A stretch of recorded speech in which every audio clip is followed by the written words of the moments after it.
예수님이 이 땅에 계셨던 당시 유대인들과 제자들의 분위기는 예수님이 십자가에 돌아가시기 전과 예수님이 십자가에 돌아가신 후 완전히 다른 모습을 보여줍니다. 유대인들은 예수님을 어떻게 죽일까 고민하다가 예수님을 죽이고 나서 오히려 예수님의 부활을 두려워하며 경비병을 고용해서 그 무덤을 지키게 만들었습니다. 그에 반해 제자들은 예수님이 붙잡히는 그날 모두 도망갔습니다. 그리고 예수님이 십자가에 돌아가신 후 모두 흩어졌습니다. 마치 예수님이 패배한 것 같고 제자들은 패잔병이 된 것 같은 그런 모습을 우리에게 보여줍니다. 하지만 예수님이 부활하시고 나서 상황은 완전히 역전됩니다. 패잔병 같은 제자들이 다시 용기를 얻고 회복돼서 예수 그리스도를 당당하게 전하는 모습을 우리는 보게 됩니다. 하지만 유대인들은 이 제자들이 예수님의 시체를 훔쳐갔다고 거짓 소문을 퍼뜨리게 됩니다. 이러한 이야기를 오늘 요한복음에서는 도마를 중심으로 진행되고 있습니다. 사도 요한은 도마를 아주 자세하게 기록하고 있는데 신기한 것은 공간복음인 마태, 마가, 누가복음에서는 도마가 이름만 언급되고 있다는 사실입니다. 이 공간복음에서 이름만 언급되고 있는 이 인물을 사도 요한은 요한복음에서 아주 열정적인 인물로 그리고 믿음이 아직 연약한 인물로 주목해서 보여주고 있습니다. 이것은 이 도마를 책망하거나 이 도마가 부족한 점이 있다는 것을 드러내기 위해서 이렇게 한 것이 아닙니다. 이 도마가 하나님을 만나는 과정, 예수님을 만나는 과정을 통해서 우리 또한 도마처럼 연약하고 열정만 있었던 사람이 얼마든지 변할 수 있다라는 사실을 우리에게 보여주기 위해서 도마를 주인공처럼 언급하고 있는 것입니다. 특히 도마는 예수님의 부활하셨다는 소식을 제자들에게 듣고 나서 나는 믿을 수 없다. 내 눈으로 봐야겠다. 예수님의 그 못자국에 내 손가락을 넣어봐야 믿을 수 있다고 말했던 사람입니다. 그만큼 열정은 넘쳤지만 그는 믿음이 부족했던 사람입니다. 그런데 이러한 도마에게 예수님이 다가오셨습니다. 그러자 도마는 완전히 변화되었습니다. 그리고 하나님께서는 이 도마가 의심했던 이 이야기까지 다른 사람에게 믿음이 되는, 믿음을 보이는 일로 크게 사용하십니다. 저는 오늘 도마가 만난 예수님을 통해서 우리 역시 예수님을 만날 수 있다. 예수님이 우리와 함께하고 계신다라는 말씀을 증거하고자 합니다. 첫 번째로 도마가 만난 예수님은 우리에게 평강을 주시는 분이십니다. 26절 말씀을 살펴보면 여드레를 지나서 제자들이 다시 집안에 있을 때에 도마도 함께 있고 문들이 닫혔는데 예수께서 오사 가운데 서서 이르시되 너희에게 평강이 있을지어다 하시고 라고 말씀하고 있습니다. 요한은 도마를 디두모라고 하는 도마라고 소개합니다. 이 디두모라는 뜻은 이중적인 쌍둥이라는 의미를 가지고 있습니다. 요한은 이 단어를 통해서 도마가 한 가지는 잘하고 한 가지는 부족하다라는 것을 우리에게 의도적으로 드러내고 있습니다. 그는 열정이 넘치는 사람, 그러나 그는 아직 믿음이 부족한 사람이라는 사실을 이 디두모라는 단어를 통해서 우리에게 알려주고 있습니다. 또한 이 요한은 디두모라는 도마라는 이 단어를 사용함으로써 도마가 정말 예수님의 제자였고 나와 함께 예수님의 부활을 본 사람이다라는 것을 분명하게 보여주고 있습니다. 그리고 요한은 이 도마가 열정이 넘치는 사람이라는 사실을 요한복음 11장에서 이미 한번 언급했었습니다. 이 요한복음 11장 내용은 예수님께서 병들어 죽은 나사로를 살리시는 이야기입니다. 예수님께서는 이 나사로가 죽을 병에 걸렸다라는 소식을 듣고 해가 중천에 있을 때 나사로를 향해서 가려고 합니다. 그러자 제자들은 예수님, 유대인들이 예수님을 돌로 치려고 하는 지금 매우 급박한 상황입니다. 해가 떠 있을 때는 움직이시면 안 됩니다 라고 말립니다. 그런데도 예수님께서는 이 모든 것이 하나님의 뜻이라고 말씀하면서 나사로에게 이동하십니다. 그런데 이때 한 명의 제자가 나타나서 예수님의 가는 길 죽으면 죽으리라 하는 마음으로 우리가 같이 나가자라고 외치는 제자가 한 명 등장합니다. 그런데 이 제자의 이름이 바로 도마입니다. 도마는 지금 예수님께서 왜 해가 떠 있을 때 낮에 나사로에게 가는지 이유도 몰랐습니다. 예수님께서 말씀하신 하나님의 뜻이 무슨 뜻인지도 잘 몰랐습니다. 그럼에도 불구하고 이 도마는 예수님에 향한 열정은 매우 뜨거운 사람이었습니다. 그렇기 때문에 예수님이 향하는 그 길 나도 가겠다, 죽으면 죽겠다라는 마음으로 함께 나가는 열정이 뜨거운 사람이었습니다. 그러나 이러한 이 열정은 믿음이 뒷받침되지 못하는 열정이었습니다. 24절, 25절 말씀을 살펴보면 12제자 중에 하나로서 디두모라고 불리는 도마는 예수께서 오셨을 때에 함께 있지 아니한지라. 다른 제자들이 그에게 이르되 우리가 주를 보았노라 하니 도마가 이르되 내가 그의 손에 못자국을 보며 내 손가락을 그 못자국에 넣으며 내 손을 그 옆구리에 넣어보지 않고는 믿지 아니하겠노라 하니라 라고 말씀하고 있습니다.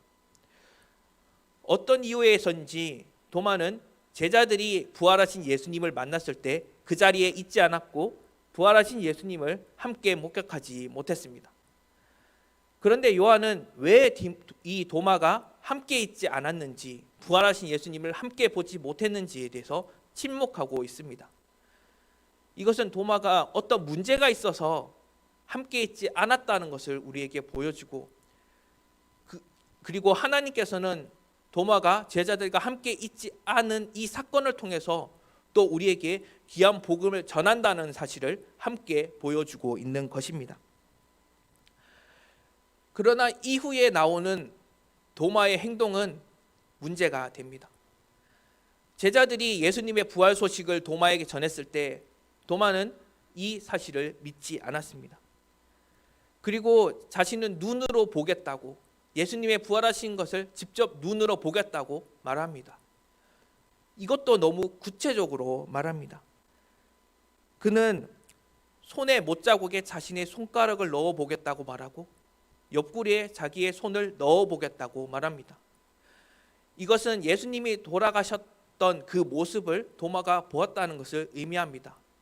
옆구리에 창이 찔렸을 때 그 창 찔린 그 상처가 손이 들어갈 정도로 컸다라는 사실을 도마는 예수님의 그 무덤에서 함께 보았다는 것을 우리가 볼 수 있습니다. 그만큼 마지막까지 도마는 예수님에게 열정을 보여주었던 사람입니다. 그런데 이 도마가, 열정이 넘쳤던 도마가 예수님이 부활하셨다는 이 소식은 믿지 못했습니다. 그리고 내가 예수님을 직접 봐야겠다라고 말과 행동을 보여줌으로써 이 도마가 얼마나 열정이 넘치는지, 그에 비해 믿음이 부족한지 우리에게 같이 보여주고 있습니다.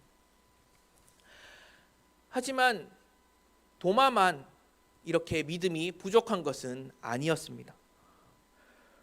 26절 말씀을 살펴보면 예수님께서 제자들에게 나타났을 때 문이 닫혀 있었다라고 말합니다.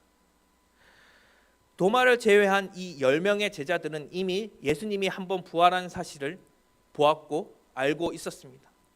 그러나 이들은 문을 닫고 있었습니다. 이것은 제자들이 여전히 두려움에 떨고 있었다라는 것을 우리에게 보여주고 있는 것입니다. 이 10명의 제자들은 예수님께서 십자가에 못 박혀 죽는 모습을 보았습니다. 그렇기 때문에 예수님도 죽이는 자들이 자기를 죽이지 않는다라는 보장이 없었으므로 그들은 두려움에 떨며 집안에 문을 닫고 있을 수밖에 없었습니다. 하지만 이들이 예수님이 살아 계셨을 때에는 열정이 넘치던 제자들이었습니다. 앞서 말했듯이 이 도마는 나사로를 향해 가는 예수님에게 예수님과 함께 죽으러 가자라고 외치며 나아갔던 제자였습니다. 베드로는 예수님이 붙잡혀 가던 그날 대제사장의 종 말고의 귀를 자르면서까지 예수님을 지키는 열정을 보여주었던 인물이었습니다. 그러나 예수님이 힘없이 잡혀가는 모습을 보고 제자들은 뿔뿔이 흩어지고 모두 두려움에 휩싸여 있었습니다. 심지어 예수님이 한번 부활하신 모습을 보고 나서도 이들은 여전히 두려움에 떨고 있었습니다. 그런데 예수님이 이때 이들에게 나타나십니다. 그리고 예수님은 이들에게 평강이 있을지어다 라고 말씀합니다. 요한은 예수님께서 말씀하신 이 평강이 있을지어다 이 말씀은 의도적으로 현재형으로 말하고 있습니다. 이것은 지금까지 제자들이 두려움에 떨고 있지만 이제 예수님이 나타나서 너희들에게 평강을 주었기 때문에 이제 너희들은 더 이상 두려워할 필요 없다. 너희들에게 이제 평강이 넘칠 것이다 라는 것을 분명하게 말씀하고 있는 것입니다. 그리고 예수님께서는 의심했던 도마 그리고 부활한 모습을 보고도 여전히 두려워하고 있는 제자들을 책망하지 않으셨습니다. 그들을 이해하셨고 그들에게 평강을 주셨습니다. 그러자 제자들은 달라진 모습을 보여주기 시작합니다. 그들은 당당하게 예수님의 복음을 전하기 시작합니다. 베드로는 예수님이 하늘로 승천하시고 성령님을 만난 후 성전에 예배를 드리러 기도하러 이동합니다. 그 가운데 성전 미문에서 구걸하는 나면서부터 걷지 못하는 자를 발견하게 됩니다. 베드로는 유대인이었습니다. 아마 베드로는 성전을 수도 없이 방문하고 성전에서 수도 없이 많은 기도를 했을 것입니다. 그러나 예수님에게 평강을 얻기 전 성령님이 그와 함께 하시기 전 베드로는 그 길을 지나갈 때 구걸하고 있는 움직이지 못하는 걷지 못하는 그 구걸하는 자를 보았을 때 그냥 불쌍한 사람이라고 생각했습니다. 그러나 예수님에게 평강을 얻고 성령님이 함께 하시게 된 이 베드로는 그에게 가장 부족한 것이 꼭 필요한 것이 예수 그리스도라는 사실을 깨닫게 됩니다. 사도행전 3장 6절 말씀을 살펴보면 베드로가 이르되 은과 금은 내게 없거니와 내게 있는 이것을 내게 주노니 나사렛 예수 그리스도의 이름으로 일어나 걸으라 하고라고 말씀하고 있습니다. 두려움에 떨었던 베드로가 예수님을 만나고 그는 당당하게 예수 그리스도를 전하게 되었습니다. 도마도 마찬가지입니다. 서울신대 신대원 교수님으로 계셨던 박명수 교수는 이런 글을 쓴 적이 있습니다. 도마는 인도에 가서 예수 그리스도를 정했다. 그리고 그는 그 인도에서 수많은 사람들에게 세례를 베풀었다라고 그는 글을 적고 있습니다. 예수님의 부활을 믿지 않고 의심했던 도마가 예수님을 만나고 평강을 얻고 그는 그 먼 인도까지 가서 예수 그리스도의 복음을 전한 것입니다. 구지장로교회 성도님 여러분, 우리는 지금 건강이라는 문제에 두려움에 떨고 있습니다. 예수님이 죽은 모습을 보고 두려움에 떨고 있는 제자들과 어쩌면 동일한 두려움을 떨고 있는 것일지도 모릅니다. 그러나 예수님께서 제자들에게 너희에게 평강이 있을지어다 라고 말씀하신 것처럼 우리에게도 동일하게 예수님께서는 우리에게 평강을 주시고 두려워하지 말라고 말씀하십니다. 세상이 달라진다고 해서 예수님이 주시는 평강을 얻을 수는 없습니다. 예수님을 십자가에 못 박아 죽였던 그들은 예수님이 죽으면 그들에게 평강이 있을 거라고 생각했습니다. 그러나 오히려 예수님의 부활을 두려워하게 되고 경비병을 고용하고 정말 예수님이 부활하신 후로는 오히려 제자들이 예수님의 지체를 훔쳐갔다는 거짓 소문을 퍼뜨리게 됩니다. 나의 상황이 달라진다고 해서 우리가 평강을 얻는 것은 아닙니다. 예수님을 팔아 은 30을 얻었던 가룟 유다, 그는 엄청난 부를 얻었음에도 불구하고 예수님을 팔아 넘김으로 인해서 그는 스스로 목을 졸라 자살하게 됩니다. 우리는 분명히 알 수 있습니다. 우리가 평강을 얻을 수 있는 유일한 길은 예수 그리스도, 그분이 우리에게 오셨을 때 가능하다는 사실입니다. 예수님은 우리에게, 제자들에게 함께 오신 것처럼 동일하게 말씀하십니다. 너에게 평강이 있을지어다. 이 코로나 역시도 하나님께서, 예수님께서 우리에게 오셔서 평강을 주심으로, 우리에게 지혜를 주심으로 슬기롭게 잘 극복해 나갈 수 있을 것입니다. 여전히 우리는 제자들처럼 두려움에 빠져 있을지도 모릅니다. 그러나 그 두려움은 예수님께서 우리에게 평강을 주심으로 해결해 주실 것입니다. 예수님께서 주시는 평강을 통해서 이 혼란하고 두려운 이 시기를 지혜롭고 슬기롭게 헤쳐나가는 구지장로교회 성도가 되길 주님의 이름으로 소망합니다. 두 번째로 도마가 만난 예수님은 우리를 위해 손 내밀어 주시는 분이십니다. 27절 말씀을 살펴보면 도마에게 이르시되 내 손가락을 이리 내밀어 내 손을 보고 내 손을 내밀어 내 옆구리에 넣어보라. 그리하여 믿음 없는 자가 되지 말고 믿는 자가 되라 라고 말씀하고 있습니다. 예수님은 죽으시기 전에 무려 3번이나 자신이 죽고 또 사흘 만에 부활하신다는 사실을 말씀하셨습니다. 그러나 제자들은 이게 무슨 뜻인지도 이해하지 못했고 예수님이 다시 살아나신다는 사실을 전혀 믿지 못했습니다. 하지만 우리는 이러한 사실을 가지고 제자들을 책망할 수는 없습니다. 상식적으로 죽은 사람이 다시 살아나는 것은 우리가 생각조차 할 수 없습니다. 특히 십자가에 못 박혀서 몸에 있는 모든 피가 빠져나가고 창까지 찔려서 엄청난 큰 상처가 있는 시체가 다시 일어난다고 상상하는 것은 불가능합니다. 그렇기 때문에 도마가 제자들이 나타나서 우리가 부활하신 예수님을 보았다라는 얘기를 했을 때 믿지 못하는 것은 어쩌면 너무나 당연한 사실이었습니다. 그리고 우리가 한 가지 알아야 되는 것은 사도 요한이 도마가 이 부활을 믿지 못하고 의심하는 내용을 도마를 책망하기 위해서, 도마를 낮추기 위해서 기록한 것이 아니라는 것입니다. 도마가 믿지 못하는 것은 너무나 당연하고 우리 역시도 예수님의 부활을 믿지 못하는 것은 너무나 당연하다는 것을 우리에게 보여주고 있는 것입니다.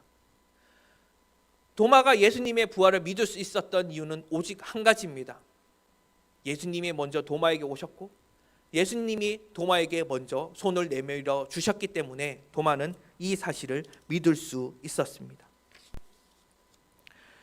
그리고 예수님께서는 이 도마의 성격을 너무나 잘 알고 계셨습니다.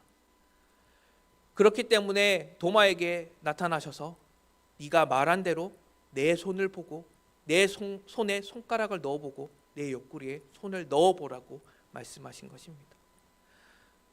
이것은 예수님께서 도마를 책망하는 것이 아닙니다. 너를 잘 알고 있는 이 예수님, 도마를 잘 알고 있는 예수님께서 도마에게 나는 너의 모든 것을 알고 있다. 그러니 더 이상 의심하지 말고 나에게 와라 라고 말씀하고 있는 것입니다. 예수님께서 도마에게 먼저 손을 내밀어 주시는 것입니다. 예수님께서는 믿지 못하는 도마에게 손을 내밀어 주셨습니다. 그리고 예수님께서는 도마뿐만 아니라 베드로에게도 손을 내밀어 주셨습니다. 누가복음 5장 8절 말씀을 살펴보면 시몬 베드로가 이를 보고 예수의 무릎 아래에 엎드려 이르되 주여 나를 떠나소서 나는 죄인이로소이다 하니라고 말씀하고 있습니다. 베드로는 직업이 어부였습니다. 그런데 하루는 어떤 이유인지 모르지만 물고기를 한 마리도 잡지 못하고 있었습니다. 그런데 예수님께서 베드로에게 오셔서 다시 그물을 던질 것을 명령하고 베드로는 그 그물을 던졌을 때 엄청나게 많은 물고기를 잡게 됩니다. 그리고 베드로는 예수님 앞에 무릎을 꿇습니다.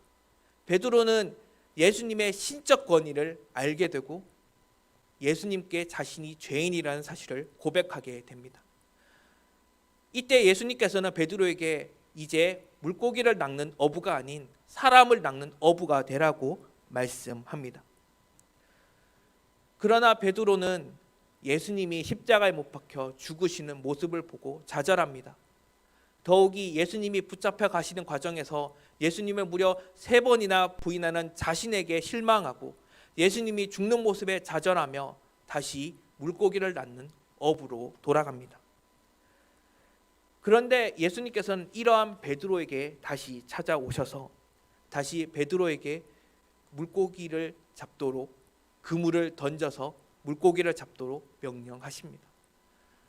베드로는 그물을 던져 물고기를 건지는 순간 예수님께서 자신에게 오셨던 그 모습을 기억하게 됩니다.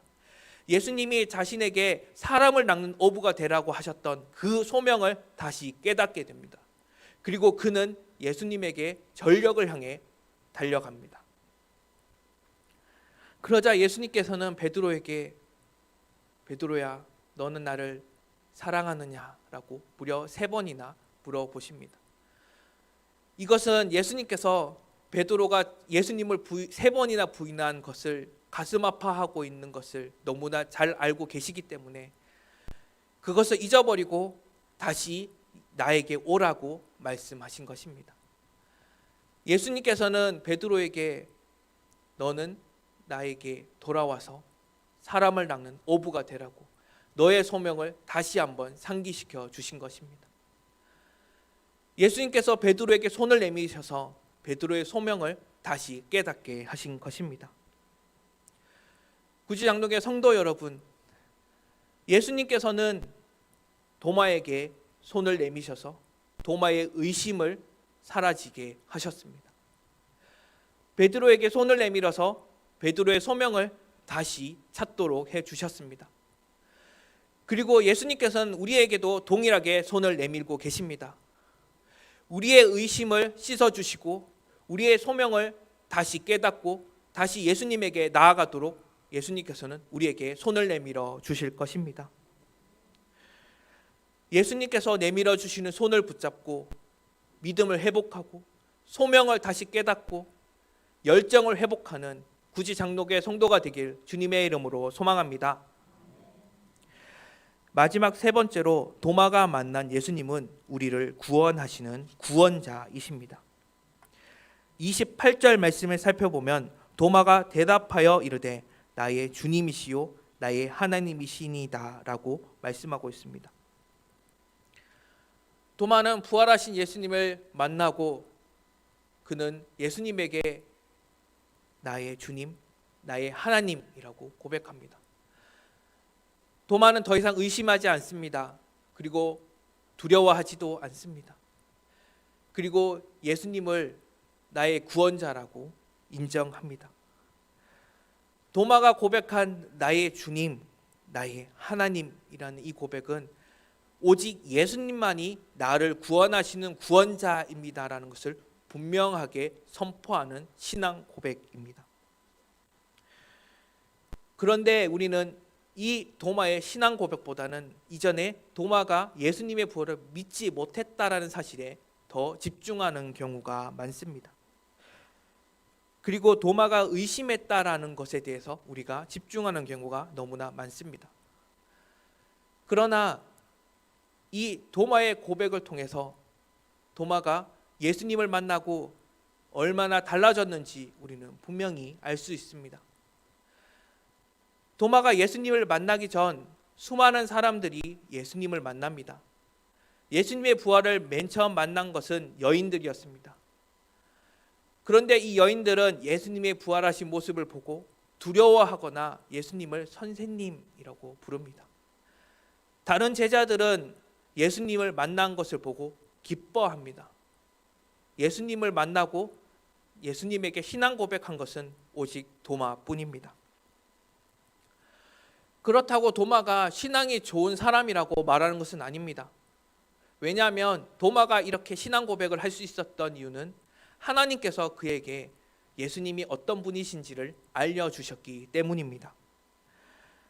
마태복음 16장 16절 17절 말씀을 살펴보면 시몬 베드로가 대답하여 이르되 주는 그리스도시요 살아계신 하나님의 아들이시니이다. 예수께서 대답하여 이르시되 바요나 시몬아 내가 복이 있도다. 이를 내게 알게 한 이는 혈육이 아니요 하늘에 계신 내 아버지이시니라 라고 말씀하고 있습니다. 예수님께서 제자들에게 너희는 나를 누구라고 하느냐라고 물어보았을 때 베드로는 너무나 유명한 신앙 고백, 주는 그리스도시요 살아계신 하나님의 아들이다는 고백을 하게 됩니다. 그런데 예수님께서는 이 신앙 고백을 하는 베드로에게 이 고백은 내가 하는 것이 아니라 하나님께서 너에게 알려주셨기 때문에 할 수 있는 고백이라고 분명하게 못을 박습니다. 그리고 이것을 통해서 우리는 도마 역시 나의 주님, 나의 하나님이라고 하는 이 고백이 하나님께서 도마에게 알려주셨기 때문에 할 수 있는 고백이라는 것을 우리는 분명하게 알 수 있습니다. 그리고 예수님은 도마에게 다음과 같이 말씀하십니다.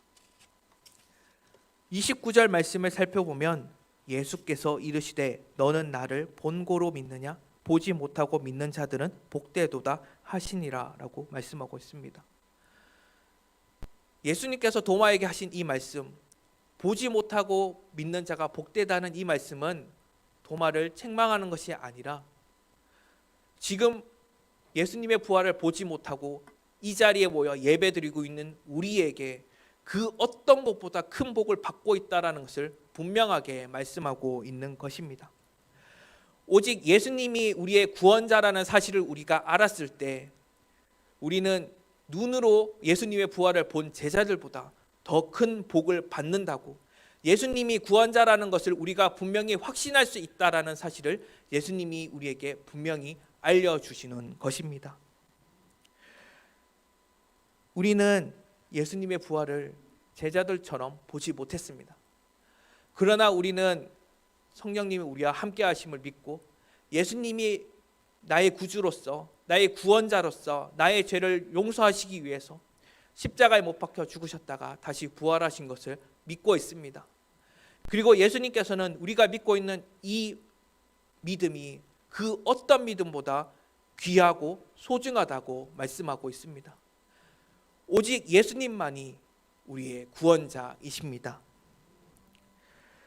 부활하신 예수님을 만나 오직 예수님만이 나의 구원자요, 나와 함께 하시는 분이시라는 것을 믿고 나아가는 구지 장로교의 성도가 되길 주님의 이름으로 소망합니다. 다 같이 기도드리도록 하겠습니다. 사랑과 은혜가